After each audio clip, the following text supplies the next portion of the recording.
Imagine this, it's 1940, Europe is on fire, Nazi Germany is expanding, and Allied bombers are flying over the continent. And right in the middle of it all, a small country says, if you enter our airspace, we will shoot you down.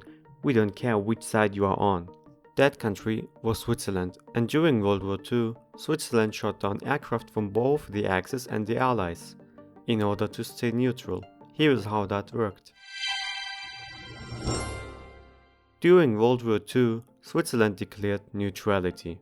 But neutrality didn't mean sitting back and doing nothing. Under international law, a neutral country must not support either side militarily, prevent foreign troops from crossing its territory, treat all sides equally, and that included airspace.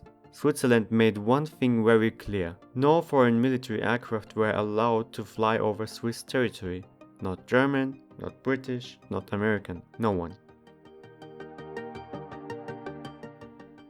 Now, here's the problem. Switzerland was surrounded. Nazi Germany to the north, fascist Italy to the south, occupied France to the west. It was basically an island of neutrality in a sea of war.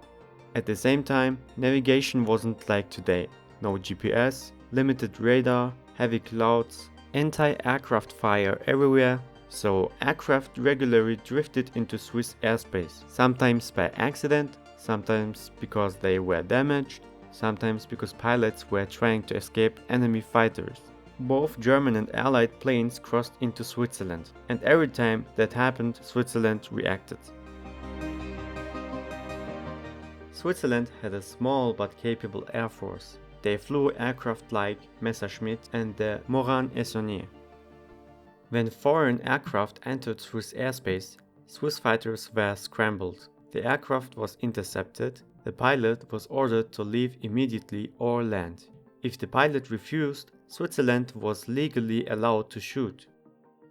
And they did. In 1940 alone, several German aircraft were shot down after violating Swiss airspace. Later in the war, Allied bombers were also intercepted and in some cases fired upon. Switzerland applied the same rule to everyone, because if they didn't, their neutrality would have meant nothing. If a foreign aircraft landed in Switzerland, either forced down or voluntarily, things got interesting. The plane was seized. The crew was interned. Internment meant you weren't a prisoner of war, but you couldn't leave. You stayed in Switzerland until the war ended. Thousands of Allied airmen, especially Americans, ended up living in Switzerland this way. Conditions varied. Some lived in relatively comfortable camps, others were held under stricter supervision. But legally, Switzerland had to prevent them from rejoining the war. Again, equal treatment to everyone. Here is what makes this incredible. Switzerland was tiny compared to Germany. If Nazi Germany had decided to invade, Switzerland would have faced enormous pressure.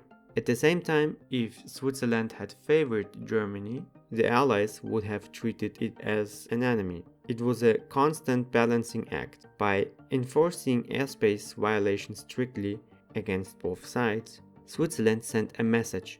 We are not with you, we are not against you, we are with Switzerland. And that consistency helped the country avoid invasion and remain independent throughout World War II. Neutrality isn't passive, it's active. It requires military readiness, political discipline, willingness to enforce boundaries. Switzerland didn't survive World War II by hiding. It survived by drawing a line and defending it, even if that meant shooting down planes from both sides. So next time someone says neutrality means weakness, remember the country that told the world superpowers, if you enter our airspace, we will act, and meant it.